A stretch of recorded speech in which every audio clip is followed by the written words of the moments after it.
여러분, 어두운 방을 밝히는 방법을 알고 계십니까? 네, 맞습니다. 전기 스위치를 켜면 어두운 방에 전기 스위치를 키면 방 안에 빛으로 가득해지면서 어두움이 물러가게 되어 있습니다.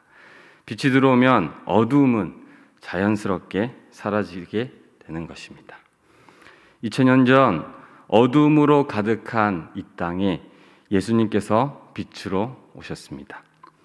이스라엘에는 구약의 말라기 선지자 이후에 400년 동안 하나님의 말씀이 없었습니다. 우리는 이 기간을 신구약 중간기라고 부릅니다.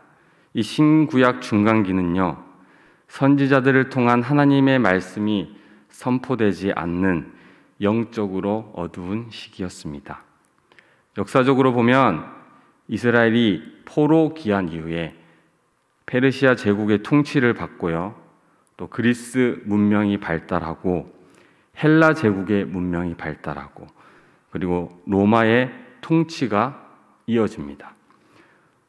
이 400년의 신구약 중간기는 역사적으로 문명이 발전한 시기였습니다. 하지만 하나님의 말씀이 없었던 영적 암흑기라고 할 수 있습니다.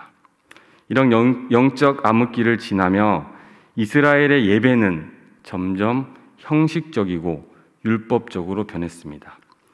성전에는 장사하는 사람들로 가득했고 영적 지도자인 제사장들은 제사를 이용해서 자신의 부를 쌓으며 권력을 행사했습니다.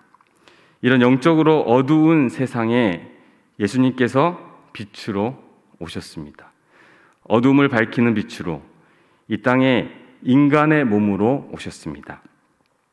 오늘 본문 말씀을 통해서 빛 대신 예수님이 이 땅에 오신 것들을 우리가 한번 생각해 보면서 기쁨과 감사의 성탄을 함께 누리길 소망합니다. 첫째로 예수님은 빛으로 우리에게 오셨습니다. 요한복음 1장 앞부분을 살펴보면요, 말씀, 생명, 빛이라는 이 세 가지 핵심 단어들로 반복되어 나오고 있습니다. 그 중에 빛이라는 단어가 가장 많이 등장합니다. 4절 말씀에 이 생명은 사람들의 빛이라, 5절에 빛이 어둠의 빛이 돼, 7절에 그가 증언하러 왔으니 곧 빛에 대하여 증언하고, 8절에는 그는 이 빛이 아니요 이 빛에 대하여 증언하러 온 자라, 9절에는 참 빛, 이렇게 빛에 대한 이야기가 많이 나옵니다. 빛이라는 단어가 가장 많이 등장하고 있습니다. 빛이라는 단어는 예수님이 누구신지 가장 쉽게 설명할 수 있는 단어 중에 하나입니다. 오늘 읽지 않았지만 우리 요한복음 1장 1절 말씀을 함께 읽어보겠습니다. 시작. 태초에 말씀이 계시니라. 이 말씀이 하나님과 함께 계셨으니 이 말씀은 곧 하나님이시라. 아멘. 요한복음은 태초에라는 말로 시작됩니다. 이 말씀은 창세기 1장 1절 태초에 하나님이 천지를 창조하시니라 라는 말씀이 생각나게 합니다. 요한복음은 지금 예수님의 탄생을 천지 창조의 관점에서 이야기하고 있습니다. 태초에 천지를 창조하신 하나님께서 그리스도를 이 땅에 보내심으로 새로운 창조를 시작하고 계심을 보여주고 있습니다. 우리 창세기 1장 2절에서 3절 말씀을 함께 읽겠습니다. 시작. 땅이 혼돈하고 공허하며 흑암이 깊음 위에 있고 하나님의 영은 수면 위에 운행하시니라. 하나님이 이르시되 빛이 있으라 하시니 빛이 있었고. 아멘. 태초에 하늘과 땅이 비어있는 흑암만 가득했습니다. 그때 하나님께서 처음 빛이 있으라고 말씀하셨습니다. 아직 태양과 달과 별이 없었을 때라서 이것은 하나님께서 직접 창조하신 빛이라고 할 수 있습니다. 그 말씀에 따라 빛이 생겼고 어두움이 물러갔습니다. 창세기의 천지 창조 사역은 그리스도를 보내심으로 시작되는 재창조 사역으로 이어지고 있는 것을 우리가 알 수 있습니다. 흑암은 하나님에 대한 지식이 없는 것이라고 말할 수 있습니다. 창조 이후 죄로 인해 하나님을 알지 못하는 무지함의 어두움이 이 세상에 들어왔습니다.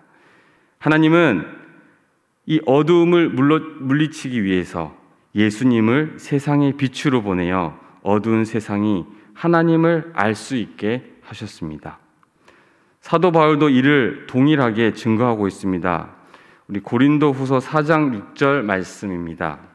함께 읽겠습니다. 시작. 어두운 데에 빛이 빛이라 말씀하셨던 그 하나님께서 예수 그리스도의 얼굴에 있는 하나님의 영광을 아는 빛을 우리 마음에 비추셨느니라. 아멘. 여러분, 예수님의 탄생은 단지 위대한 왕이나 선지자들의 탄생이 아닙니다. 하나님이자 말씀이요 생명이신 성자 예수님의 탄생이기 때문입니다. 어떻게 보면 창조보다 더 위대한 일이 예수님께서 이 땅에 인간의 몸으로 오신 성육신이라고 할 수 있습니다. 예수님께서 어두운 세상에 빛으로 친히 오셨습니다. 태초에 하나님이 천지를 창조하시는 것도 놀라운 일이지만 예수님께서 우리에게 오신 일은 더 놀라운 일입니다. 어두운 우리 마음에 빛으로 찾아오셔서 밝혀주시고 지금 우리가 예배할 수 있도록 은혜를 허락하신 하나님을 찬양합시다. 남은 한 주간 빛으로 오신 예수님께 감사하는 저와 여러분이 되길 주님의 이름으로 축복합니다. 예수님께서 어두움을 밝히는 빛으로 오셨지만 둘째로 어두운 이 세상은 빛이신 예수님을 알지 못했습니다. 오늘 본문 5절 말씀입니다. 우리 함께 읽겠습니다. 시작. 빛이 어둠에 비치되 어둠이 깨닫지 못하더라. 아멘. 세상은 죄 때문에 어두워져서 빛을 깨닫지 못했습니다. 빛이신 예수님이 이 땅에 오시기 전에 세례 요한이 먼저 태어났습니다. 세례 요한은 누굽니까? 오늘 본문 6절에서 8절 말씀을 함께 읽겠습니다. 시작. 하나님께로부터 보내심을 받은 사람이 있으니 그의 이름은 요한이라. 그가 증언하러 왔으니 곧 빛에 대하여 증언하고 모든 사람이 자기로 말미암아 믿게 하려 함이라. 그는 이 빛이 아니요 이 빛에 대하여 증언하러 온 자라. 아멘. 세례 요한은 빛이신 예수님을 증언하기 위해 하나님께서 보내신 빛의 증언자였습니다. 이 땅에 하나님의 말씀이 없던 400년의 암흑기를 깨고 진리를 선포한 구약의 마지막 선지자라고 할 수 있습니다. 그는 예수님보다 6개월 먼저 태어나 예수 그리스도께서 오실 것을 미리 준비한 하나님이 보내신 빛의 증언자였습니다. 그러나 세례 요한의 증언을 듣고도 세상은 빛 대신 예수 그리스도를 영접하지 않았습니다. 사도 요한은 빛을 영접하지 않은 자들에게 책임을 묻습니다.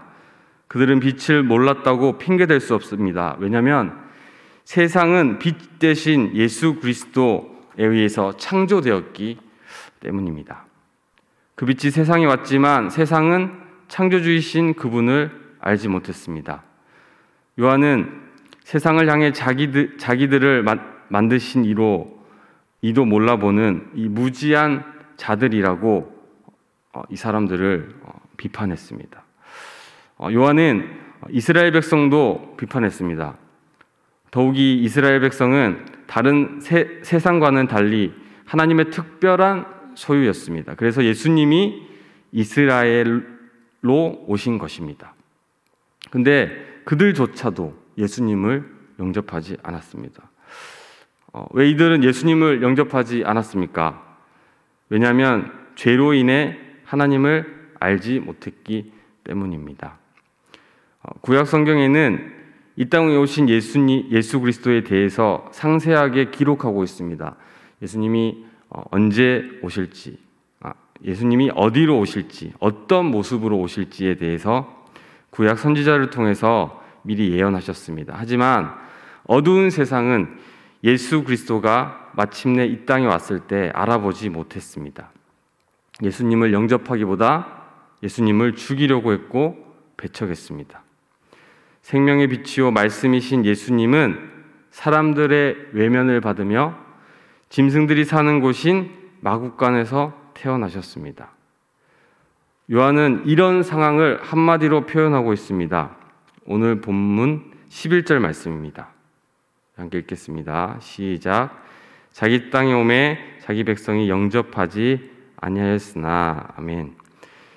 그 백성들은 하나님의 아들을 영접하지 않을 뿐 아니라 거절하고 십자가에 못 박기까지 하며 반역의 무리가 되었습니다. 이는 우리가 빛으로 오신 예수님을 알지 못하면 얼마나 끔찍한 일이 벌어지는지를 확실히 경고해주고 있는 것입니다. 여러분, 우리도 예수님을 알지 못했던 사람들입니다. 죄로 인해 어두움에 거했던 우리 지난 날들을 한번 생각해 보십시오. 우리 성탄을 맞아서 어둠에서 우리를 건지신 빛 대신 예수님께 감사하는 저와 여러분이 되기를 주님의 이름으로 축복합니다. 셋째로 빛이신 예수님을 우리는 영접해야 합니다. 빛이 어두움에 비쳤으나 대부분이 그분을 몰랐고 영접하지 않았습니다. 그러나 그분을 믿는 자들이 있었습니다. 영접한다는 것은 예수님이 하나님께서 보내신 분임을 믿는 것입니다. 한 나라에 파견한 대사를 영접하는 것은 그를 보낸 왕을 영접하는 것과 같습니다. 마찬가지로 예수님을 영접하는 것은 그분이 말씀이고 하나님이시며 그 안에 생명이 있음을 믿는 것입니다. 그 생명이 바로 온 세상의 빛이시고 그로 말미암아 온 세상이 창조되었음을 믿는 것입니다. 대부분이 믿지 않는데 왜 이 어떤 사람들은 이와 같은 받아들이기 힘든 것을 믿을 수 있었을까요? 오늘 본문 13절 말씀에 그것이 나와 있습니다. 우리 함께 읽도록 하겠습니다. 시작. 이는 혈통으로나 육정으로나 사람의 뜻으로 나지 아니하고 오직 하나님께로부터 난 자들이니라. 아멘. 그것은 그들이 하나님에게서 난 자들이기 때문입니다. 하나님에게서 난 자들만이 성부 하나님의 독생자를 알아볼 수 있습니다. 그들은 혈통이나 육정, 사람의 뜻으로 난 사람들이 아닙니다. 여러분도 잘 아시겠지만 유대인들은 자기 혈통을 매우 자랑했습니다. 자랑스럽게 여겼습니다. 그래서 혈통으로 아브라함의 후손인 그들은 스스로 하나님의 자녀로 생각했습니다. 스스로를. 그러나 정작 하나님의 아들 예수님은 이 땅에 오신 예수님을 거부했습니다. 여러분, 이제 새 시대가 되었습니다. 혈통은 더 이상 의미가 없습니다. 누구든지 빛으로 오신 예수 그리스도를 믿으면 하나님의 자녀가 되는 권세를 받았습니다. 누가 믿을 수 있을까요? 하나님에게서 난 자입니다. 여기서 우리는 믿음과 거듭남이 밀접하게 연관되어 있음을 우리는 볼 수 있습니다. 이것은 성령 하나님의 사역이라는 뜻입니다. 예수님은 자신이 누구인지 알기 위해 밤에 찾아온 니고데모에게 이렇게 말씀하셨습니다. 우리 요한복음 3장 5절 말씀을 함께 읽겠습니다. 시작. 예수께서 대답하시되 진실로 진실로 내게 이르노니 사람이 물과 성령으로 나지 아니하면 하나님의 나라에 들어갈 수 없느니라. 아멘.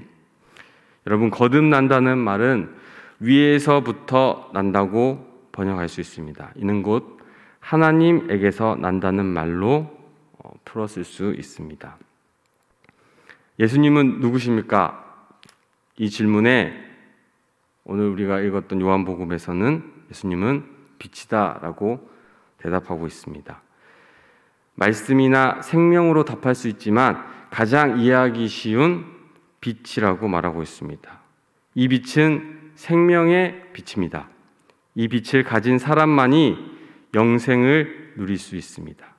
이 빛은 아무나 알 수 없습니다. 오직 하나님에게 난 자만이 이 빛을 영접할 수 있습니다. 그 사람만이 하나님의 자녀가 되고 하나님 나라를 상속받아 영생을 누릴 수 있습니다.